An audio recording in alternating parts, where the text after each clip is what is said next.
Hello प्यारे बच्चों, स्वागत है आप सभी का आपके अपने प्यारे से यूट्यूब चैनल स्पाइस स्टडी पर। सो माय डियर स्टूडेंट, कैसे हो और जो आपकी एग्ज़ाम की तैयारी कैसी चल रही है। उम्मीद तो यह है कि आप मस्त होंगे, स्वस्थ होंगे और ज़बरदस्त होंगे। और तैयारी तो आप धमाकेदार परमाणु की तरह करोगे, क्योंकि जब पेपर में जाकर फटोगे तो सारा पेपर करके आओगे। तो चलिए बिना किसी देरी के, आज जैसे कि आप थंबनेल में देख चुके हैं, जैसे कि आप सभी को पता है केमिस्ट्री का पेपर है आपका। तो चलिए केमिस्ट्री के इम्पोर्टेंट क्वेश्चन जो आपको प्रीवियस ईयर में आए हुए हैं उसको मैंने रिपीट करने की कोशिश की। अर्थात मैंने इससे रिलेटेड बहुत सारी वीडियो बनाई हैं, उन्हें अपने अभी तक नहीं देखा तो देख लीजिएगा। इसमें मैंने कुछ यूनिक लिए हैं, कुछ और नए क्वेश्चन टॉपिक लिया है। तो चलिए बिना देरी करे हुए सीधे क्वेश्चन को पढ़ते हैं। इसमें बोला है, पहला क्वेश्चन है, तनु विलयनों के लिए राउट नियम को परिभाषित कीजिए। यानी कि तनु विलयन के लिए जो राउट का नियम है उसको परिभाषित करना है और उससे यानी कि संबंधित सूत्र के व्यंजक को प्राप्त कीजिए। तो आपको राउट के नियम की परिभाषा बताना है तथा इससे संबंधित जो आपको व्यंजक है उसको भी प्राप्त करना है। तो चलिए मैंने परिभाषा यहाँ लिख दी है, परिभाषा को बड़े ध्यान से देखेंगे। हुनर तो हर एक में है साहेब, बस किसी का छिप जाता है और किसी का छप जाता है। तो आपको क्वेश्चन को बहुत अच्छे से समझना है, आपको अपना हुनर छिपाना नहीं है, छापना है। तो चलिए इसकी परिभाषा पढ़ते हैं। इस नियम के अनुसार अवाष्पशील विलेय पदार्थों के विलयन के लिए वाष्प दाब का अपेक्षित अवनमन विलयन में विलेय के मोल प्रभाज के बराबर होता है। तो कहने का मतलब है, ये कह रहा है कि इस नियम के अनुसार जो अवाष्पशील विलेय पदार्थ के विलयों के लिए वाष्प दाब का अपेक्षित अवनमन जो होता है विलयन में विलेय के मोल प्रभाज के बराबर होता है। बस इतनी सी बात कह रहा है। अब इसमें पहले तो हम देख लेंगे, देखिए वाष्प दाब का अपेक्षित अवनमन किसके बराबर होता है, मोल प्रभाज के। क्योंकि कह रहा है अवाष्पीय विलयन के वाष्प दाब के अपेक्षित अवनमन जो है विलयन के विलेय के मोल प्रभाज के बराबर होता है। तो चलिए मैं इसको लिख देता हूँ। तो चलिए मैं लिख लेता हूँ, यहाँ मैं लिख लेता हूँ आपका वाष्प दाब का आपेक्षिक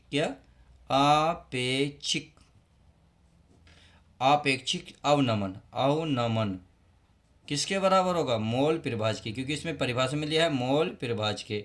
अब चलिए इसकी हम क्या कर लेते हैं, ये करा व्यंजक भी सूत्र स्थापित कीजिए। चलिए व्यंजक भी निकाल लेते हैं। अर्थात इसके होगा तो P0 माइनस PS अपॉन में हो जाएगा P0 बराबर स्मॉल n बटे small n plus capital N। सही है। अब तनु विलयन के लिए, क्योंकि इसने कहा है तनु विलयन के लिए बताना है आपको, तो चलिए तनु विलयन के लिए ले लेते हैं। तो यहाँ मैं लिख लेता हूँ तनु विलयन के लिए, विलयन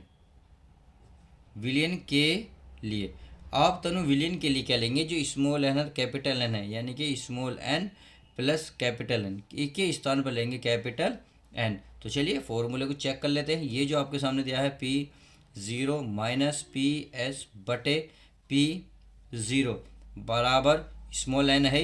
अब इन दोनों के स्थान पर क्या रखना है, कैपिटल एन रखना है। क्या रखना है, कैपिटल एन रखना। अब देखिए इसकी वैल्यू अलग होती है, सॉरी इसकी वैल्यू, हाँ ये बटे देखिए इसकी वैल्यू अलग होती है, इसकी वैल्यू अलग होती है। तो चूंकि आप चाहो तो यहीं लिख लो, चाहो तो अलग लिख लो, जैसा चाहो वैसा लिख सकते हैं। चलिए मैं इसको डायरेक्ट लिख देता हूँ P0 माइनस PS और अपॉन में हो जाएगा P0 बराबर इस एन स्मॉल एन की वैल्यू होती है स्मॉल W बटे में क्या होता है स्मॉल M पूरे का बटे कैपिटल। अगर कैपिटल M की बात करेंगे तो कैपिटल W बटे कैपिटल M।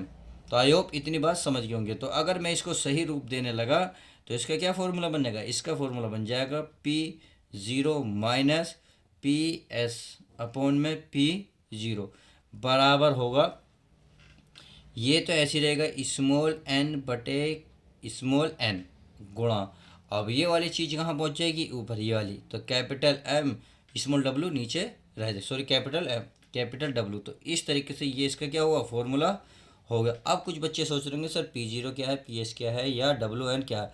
तो चलिए मैं इसको लिख देता हूँ ताकि आपको अच्छे से सब कुछ रियलाइज़ हो जाए।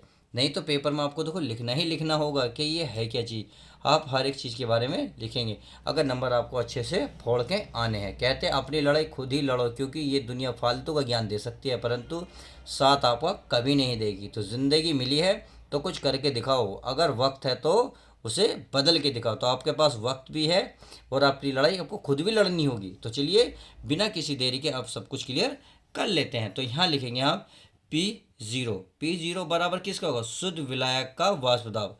तो यहाँ लिखेंगे शुद्ध शुद्ध विलायक का वाष्प दाब, क्या, वाष्प दाब। आई होप इतनी बात समझ आ गई। P0 क्या है।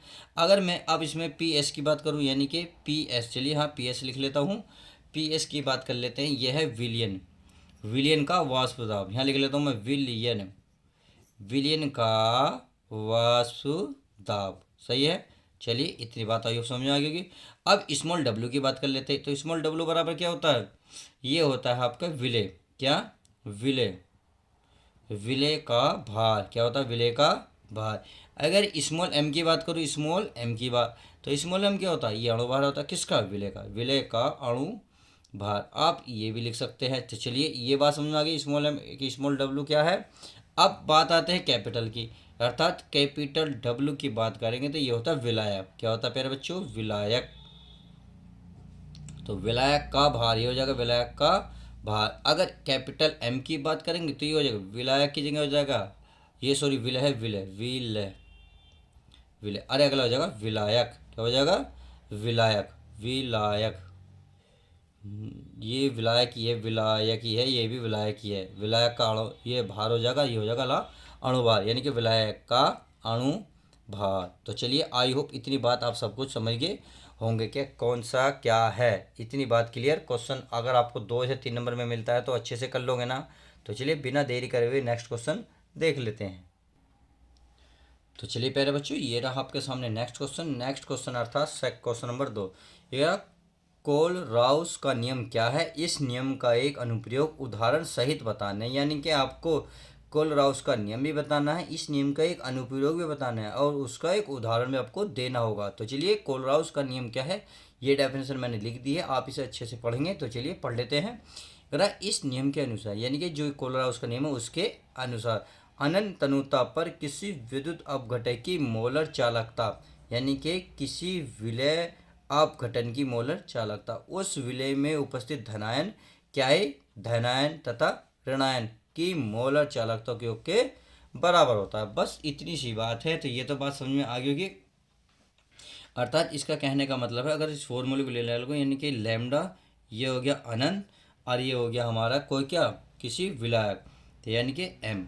अब विलायक मान लेते हैं NaCl। तो क्या होगा, अब ये किसके बराबर होगा, ये होगा तनुता का लैम्डा, लैम्डा अनंत, और इसके यहाँ होगा आपका Na, क्या होगा Na प्लस, यानी कि कह रहा ना विलय में उपस्थित धनायन, तो धनायन ले लिया प्लस लैम्डा इनफाइनाइट। अब होगा ऋणायन, यानी क्या मतलब Cl माइनर। इन दोनों के योग के क्या होता है, आपस में बराबर होता है। तो इस तरीके से आप ये परिभाषा लिख देंगे और ये फॉर्मूला लिख दें तो आपका सवाल अच्छे से कवर हो जाएगा। तो आई होप इतनी बात तो आप समझ गए होंगे। अब इसकी बात करा इस नियम का एक अनुप्रयोग। तो चलिए पहले अनुप्रयोग कर लेते हैं, फिर इसके क्या करा उदाहरण। तो हमें क्या करना है, पहले प्यारे बच्चों अनुप्रयोग। तो यहाँ लिख देता हूँ मैं अनुप्रयोग। तो चलिए अनुप्रयोग ये कर लेते। अनुप्रयोग में लेंगे वियोजन की कोटि ज्ञात करने में। अनुप्रयोग का मतलब होता है यानी कि किसका इसमें प्रयोग किया जाता है, इसमें एक प्रयोग किया जाता है वियोजन की कोटि ज्ञात करने में। तो लिख सकता हूँ मैं यहाँ, बिल्कुल लिख सकता हूँ। यहाँ लिख सकता हूँ मैं वियोजन, क्या, वियोजन की कोटि ज्ञात करने में, कोटि ज्ञात करने में।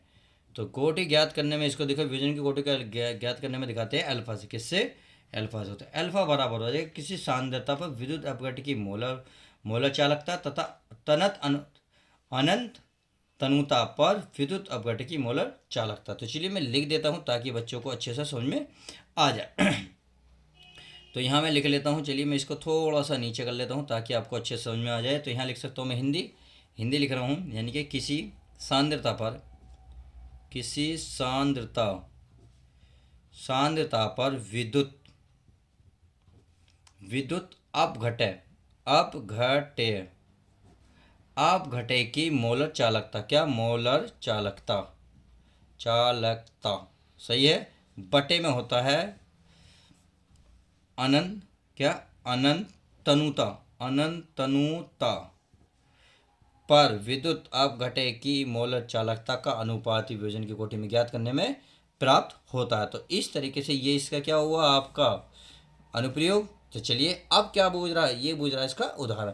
तो मैं इसका उदाहरण भी लिख देता हूँ। तो चलिए उदाहरण भी लिख लेता हूँ। उदाहरण, तो उदाहरण है आपका, देखिए यहाँ लेमडा, मान लो कोई लेमडा ले तो लेमडा इनफाइनाइट मान लेते हैं। मैंने कोई विलय ले लिया यानी कि CH3COOH ले लिया, सही है।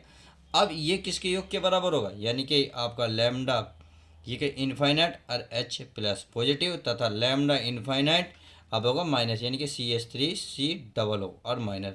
तो ये इसके योग के बराबर होगा। तो आई होप इतनी बात समझ में आ गई होगी। तो इस तरीके से आप इसको हल कर सकते हैं। तो चलिए बिना देरी करते हुए नेक्स्ट क्वेश्चन देख लेते हैं, आपके लिए इम्पोर्टेंट है जो। तो प्यारे बच्चों ये रहा आपके सामने नेक्स्ट क्वेश्चन। नेक्स्ट क्वेश्चन आपके सामने बोल रहा है कि सीसा संचालक बैटरी किसे कहते हैं, इसकी कार्यविधि समझाइए। यानी कि सीसा संचालक क्या है, इसकी परिभाषा देनी है तथा इसकी जो कार्यविधि उसको भी बताना है। तो बहुत आसान है, बहुत इजी है, इससे बड़ी ज़्यादा बड़ी बात नहीं है। क्वेश्चन बहुत ईजी है। तो चलिए क्वेश्चन को पहले पढ़ते हैं डिटेल में।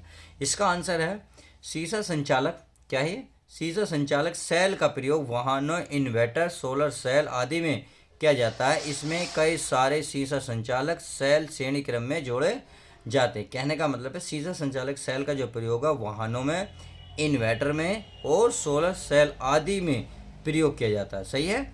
इसमें कई सारे सीसा संचालक सेल किस किस श्रेणी में जोड़े जाते हैं, श्रेणी क्रम में जोड़े जाते हैं। सीसा संचालक सेल में लेड एनोड का कार्य करती है, यानी कि सीसा संचालक सेल में लेड एनोड का कार्य करती है। इतनी बात आई हो समझ में आ गई होगी। तो इसमें कई क्वेश्चन बन गए कि सीसा संचालक किस श्रेणी में जोड़ा जाता है। तो पहला क्वेश्चन ये मिला, श्रेणी क्रम में जोड़ा जाता है। तथा ये सीसा संचालक किस तरीके का कार्य करते हैं, लेड एनोड का कार्य करती है। तो दो क्वेश्चन तो इसमें ही मिल गए। आगे देखते हैं। तथा लेड ऑक्साइड कैथोड के रूप में प्रयुक्त की जाती है। इसमें 38% सांद्र सल्फ्यूरिक अम्ल विद्युत अपघटक का कार्य करता है। तो इस तरीके से दी इसकी परिभाषा। अब अगर इसकी कार्यविधि, तो कार्यविधि के लिए मैंने आपको दो एग्जाम्पल लिख दिए, इसको बड़े ध्यान से देख लेंगे, बहुत आसानी से समझ में आ जाएगा। तो आई होप इतनी बात तो समझ में आ गई होगी। तो चलिए बिना देरी करे हुए सीधा आंसर नेक्स्ट देखते हैं। तो ये रहा आपके सामने नेक्स्ट क्वेश्चन। ये कह रहा संगम तत्व क्या है, इसके 4 प्रमुख लक्षण लिखिए। ये कह रहा वे तत्व जिनका इलेक्ट्रॉनिक विन्यास क्या, इलेक्ट्रॉनिक विन्यास करने पर अंतिम इलेक्ट्रॉन बाह्य कोश से पहले, कहने का मतलब है कि जो वे इलेक्ट्रॉन जो विन्यास होते हैं उनके करने से पहले, करने पर यानी कि इलेक्ट्रॉन विन्यास करने पर अंतिम इलेक्ट्रॉन बाह्य कोश से पहले डी उपकोश में भरे जाते हैं, उन्हें संक्रमण तत्व कहते हैं। इतनी बात समझ में आ गई। अब ये कह रहा है इनके 4 प्रमुख लक्षण लिखे। तो हमें इसके 4 प्रमुख लक्षण लिखने हैं। तो चलिए मैंने 4 नहीं कई सारे लिख दिए हैं, ताकि आपको कोई से भी याद रह जाओ, उसमें से 4 आप आसानी से लिख सकते हैं। क्योंकि पेपर में जरूरी नहीं 4 बोले, वो 4 भी बोल सकता है, 5 भी और 6 भी। तो चलिए अगला, अब इसकी क्या करते हैं, इसके लक्षण देख लेते हैं। तो इसका पहला लक्षण है सभी संक्रमण तत्व उच्च गलनांक तथा क्वथनांक के धातु हैं। इसमें अधिकांश धातुएं रंगीन यौगिक बनाते हैं। नंबर 2, यानी कि इसमें जो अधिकांश धातुएं रंगीन यौगिक बनाते हैं। अगला कह रहा है ये धातुएं संकुल यौगिक बनाते हैं। ये परिवर्तन ऑक्सीजन अवस्था दर्शाते हैं। ये सामान्यतः अनुचुंबकीय होते हैं, अर्थात ये चुंबकीय तत्व नहीं होते। अगला कह रहा है ये अच्छे उत्प्रेरक होते हैं। तो इस तरीके से आपको पूरी तरीके से समझ में आ गया संगम तत्व क्या है, इनके प्रमुख लक्षण क्या है, सब कुछ क्लियर हो गया। तो अब देखते हैं प्यारे बच्चों नेक्स्ट क्वेश्चन। बहुत प्यारा है, बहुत ही अच्छा है। यदि वीडियो पसंद आए तो प्लीज़ लाइक करना ना भूलें। तो प्यारे बच्चों ये रहा अगला क्वेश्चन। अगला क्वेश्चन देखिए, मैंने सीधी परिभाषा लिखी है, आपको समझनी है कौन सी परिभाषा है। वह अभिक्रिया जिसका वेग अभिकारक के सांद्र पर निर्भर नहीं करता, उसे शून्य कोटि की अभिक्रिया कहते। तो आपको पढ़ने से पता चल गया होगा ये कौन सी परिभाषा है। तो परिभाषा कौन सी है, शून्य कोटि की अभिक्रिया। यानी कि ये परिभाषा आ सकती है कि शून्य कोटि की अभिक्रिया किसे कहते हैं। तो आप बोलेंगे वह अभिक्रिया जिसका वेग अभिकारक के सांद्र पर निर्भर नहीं करता है, उससे शून्य कोटि की अभिक्रिया कहते हैं। तो समझ में आ गया। अब चलिए नेक्स्ट क्वेश्चन देख लेते हैं। प्रथम कोटि की अभिक्रिया किसे कहते हैं। तो इसका परिभाषा है आपके सामने ये रही, वह अभिक्रिया जिसकी दर अभिकारक की सांद्रता के प्रथम घात के समानुपाती होता है। यानी कि वह अभिक्रिया जिसकी दर है अभिकारक की सांद्रता के प्रथम घात के समानुपाती होता है, उसे प्रथम कोटि की अभिक्रिया कहते हैं। तो इस तरीके से इस वीडियो में जो मोस्ट इंपॉर्टेंट है क्वेश्चन मैंने वो कराए हैं। उम्मीद है वीडियो पसंद आएगी। तो वीडियो पसंद आए तो लाइक करना ना भूलें, और चैनल पर नहीं हो तो प्लीज़ चैनल को एक सब्सक्राइब करके जाएं। तो चलिए मिलते हैं नेक्स्ट किसी और वीडियो में।